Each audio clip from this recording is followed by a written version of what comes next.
Hi, my name is Sylvie, and I'll be talking to you about my pregnancy and delivery during this whole crazy pandemic. First off, my baby was planned.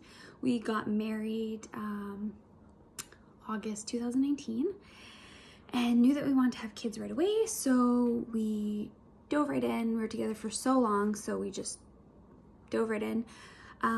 We decided that we were going to try right pretty much after we got married because people were saying that, it could take a while.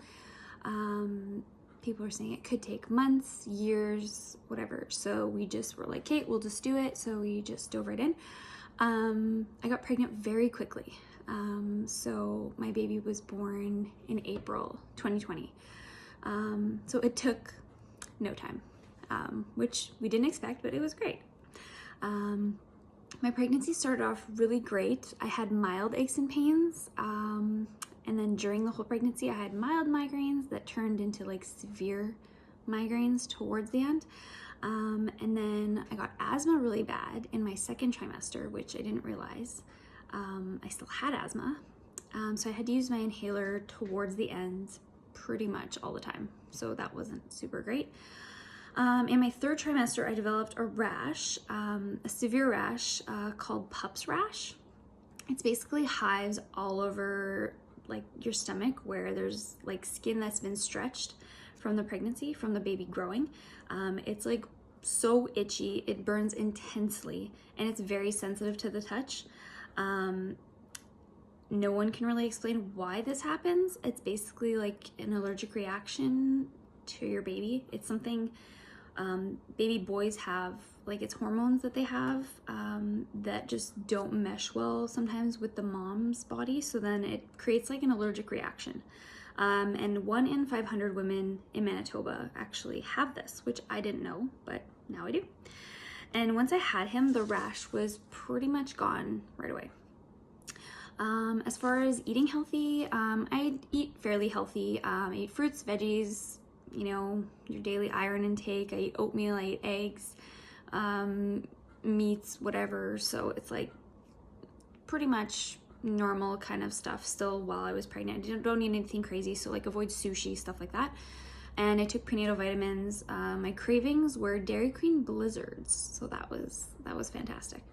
And then drink lots of water, tried to avoid coffee, but I'm a huge coffee lover, so obviously I drank a lot of coffee still. Having a baby during a pandemic was scary, to say the least.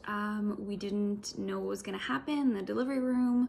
I wanted my mom there. Unfortunately, she couldn't be there, which was very sad for me because I really wanted her to be there. I'm very close to my mom. But my husband could be there because at first they were saying, no, he might not be able to be there. You might just have to do it by yourself. Then it was like, oh, you might actually not even be able to hold your baby right when like it comes out because we might have to do testing, whatever. It all ended up good. I ended up having him at the hospital and it was good. It was just sad that my support system couldn't be there, my family, my friends. But yeah, it was good still. And my water didn't typically break. It actually leaked. So I actually didn't even know that my water had broke, and I didn't know I was having contractions until like 2 hours into them when my husband was like, you seem like you're in pain every like 15 minutes. Like, is there something? So then we started timing them, and that was that. I had my baby at 38 weeks, so 14 days early. And the plan, because my rash got so bad, the plan was actually to induce me right at 38 weeks, because the second you have your baby, the rash disappears, which I actually didn't believe, but they said in order to get rid of the rash, you need to have your baby. So they said, okay, well, maybe we'll induce you, but we have to wait till 38 weeks. So I was like right there ready to get induced, but then I had him.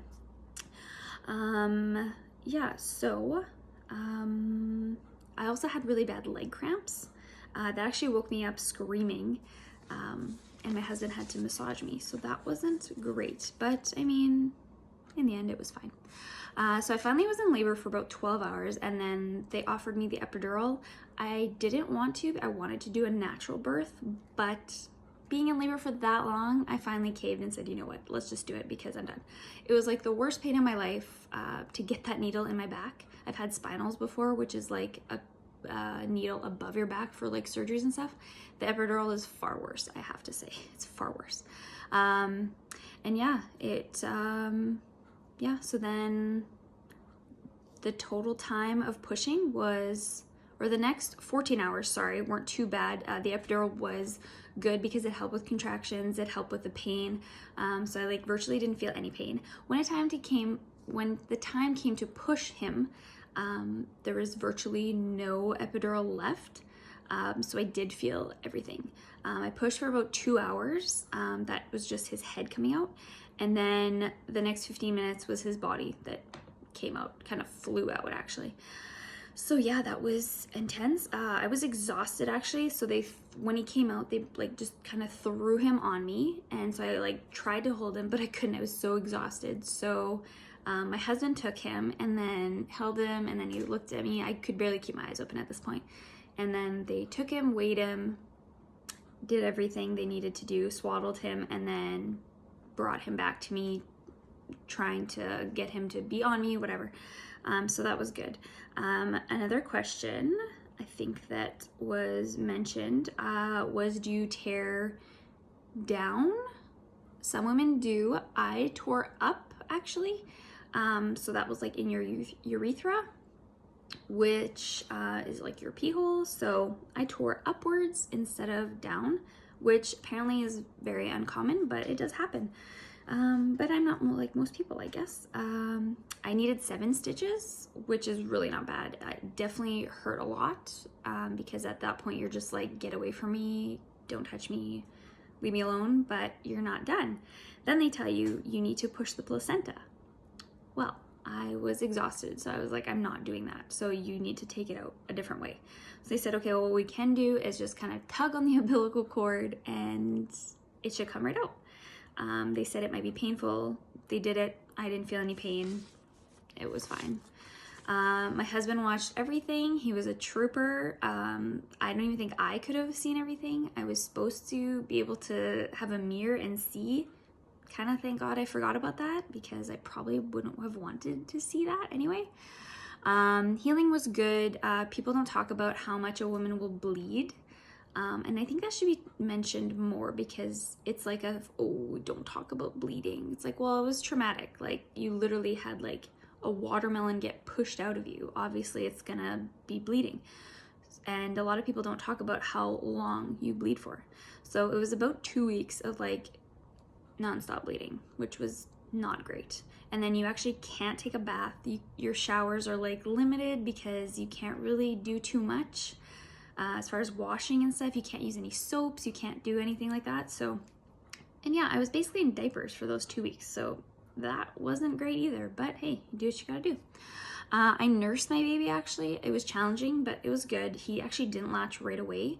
But I kept going because, you know, the milk was there. So people were like, either you keep trying or you don't, whatever. And so I had a good support system. My family was great. My husband's family was great at supporting me and just supporting what I wanted to do. So I kept doing it, and yeah, it's still going well.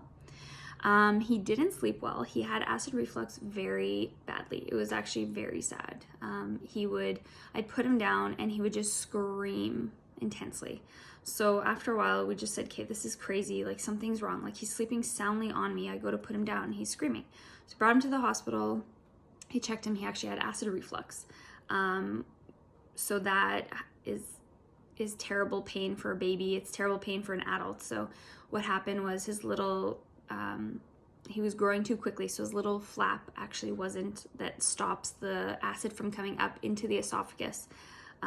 It wasn't stopping it. So we had to keep him propped up to sleep for about 6 months. And then that to avoid having surgery. We really didn't want surgery, obviously. So we really tried to keep him propped up at any time we could. Sleeping, naps, whatever. And that helped, thankfully. He didn't need surgery. He's a very happy baby, so that's great. My husband was an amazing help. He was like awesome. He still is amazing. He cooks, cleans, does laundry. He helped me changed the baby, woke up with me, stayed up with me while I was nursing, which I don't know why he did, because I mean, he couldn't do anything, but it was amazing to just have that support and help. My mom was here a lot as well. Even though through the pandemic, people weren't allowed to come, she was able to come and help me, thank God, because I needed to sleep because my baby wasn't sleeping. So that was great. And we work really well together. Me and my husband, just over the years, we've been together for, it'll be 15 years. And we've just work really well together. When he's down, I try to lift him up, and when I'm down, he tries to lift me up. So it's like that give and take relationship, which I think is hard to do, but it's worth it in the end to have someone like that. So yeah, a year later, we're still adjusting in this whole crazy pandemic, and my baby is quite shy. Antisocial is an understatement. He honestly like cries and freaks out when he sees people. But it's getting better. He is getting a bit better with the masks and stuff, because I do try to take him out and stuff like that. But that's expected because he doesn't see people's faces when we go out, so that's good. Not good, but yeah. So I hope I answered most of your questions, and if you have any more questions, you could just ask Madame Jose, and I'm sure that she could pass them along to me. And yeah, thanks for listening. Thanks. Bye.